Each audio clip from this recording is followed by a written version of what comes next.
Although D.C. made a significant progress in reducing overdose deaths in recent years, COVID-19 caused a spike, as well as a general rise in substance abuse. Now, in response to the crisis, D.C. Health is launching MyRecoveryDC education campaign to help individuals addicted to opioids, alcohol, and other drugs. Wanted to learn more about it, so joining us now is Dr. Shauna White and peer educator Mark Spence. Good morning to both of you. It's good to see you. Dr. White, I want to start with you first of all and get your take now from the medical standpoint as to how you see the problem here with addiction in D.C. and what are people addicted to specifically in the district? Sure. Good morning. Thanks for having us. Yes, we know we do have an opioid problem in the District of Columbia, and based on information from our medical examiner's office, we know those overdose rates are highly contributed to the illicit opioid fentanyl. So that is where we are with our opioid survey right now.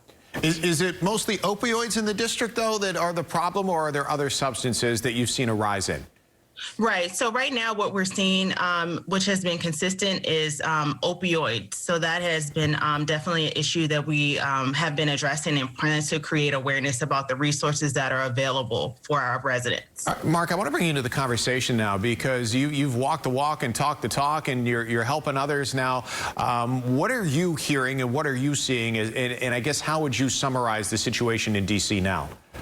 Well, the opioids are definitely a huge issue in D.C. And I've been clean for over 30 years and working in this field. And, I came around in the 80s during the crack epidemic, but that didn't take people out. The opiates are literally killing people once they try it one time, and it's very scary. And we have an opportunity through this campaign to change lives and get this information out. It's very serious. Mark, it's different, isn't it? Because in D.C., in the height of the crack epidemic, maybe it wasn't the drugs that took people out, but obviously the crime as a result in many cases did. This case is it maybe the drugs specifically that are taking people out. How, with this change now, I guess, how are you talking to people differently about this now and trying to get at, because I know a lot of your work is to try to get people to stop doing it?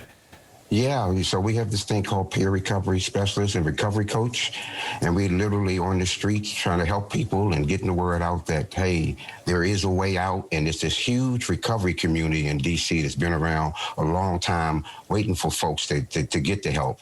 And what you'll find out in D.C., I'm a native Washingtonian, raised up in the Bloomingdale area, that it's a lot of people that you already know and kind of grew up with that are already in recovery, are doing the right thing, and we're willing to help you help yourself. Dr. White, when it comes to awareness, awareness is one thing, obviously. It's getting people to either talk to somebody about it, to take that step, to recognize the problem. How do you get this all to work collectively?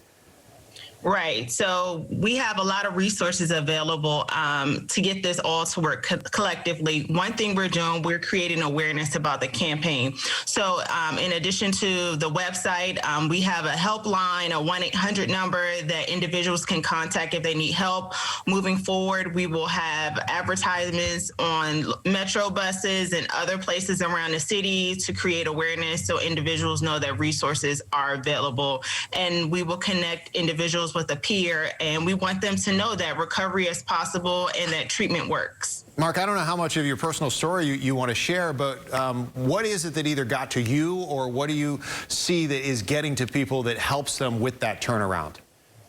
Well, my personal story is I come from a great background, great community, and I end up, smoking crack and ended up in an alley, and wanted to kill myself and went and got treatment. I went to treatment one time. And from there, I followed the resources that the treatment center gave me. Like I went to an Oxford house where I lived with people that were in recovery, doing the right thing. And so in December, I'll be celebrating 33 years of uninterrupted clean time. And I've had the opportunity to travel the nation and help a lot of folks out. Recovery works, treatment works. Give yourself a chance. Just give yourself a chance, I'm telling you. It's a huge community out there waiting for you. And all the resources now that they have, your chances are even better. Back in the 80s, I didn't have so many resources, but the resources I did have, saved my life. And so now there's all kinds of pathways, reach on out. We're willing to help you. Mark, so glad that you're able to share that story. We got to wrap things up, Dr. White, but you want to give a website or any information for folks who want to reach out?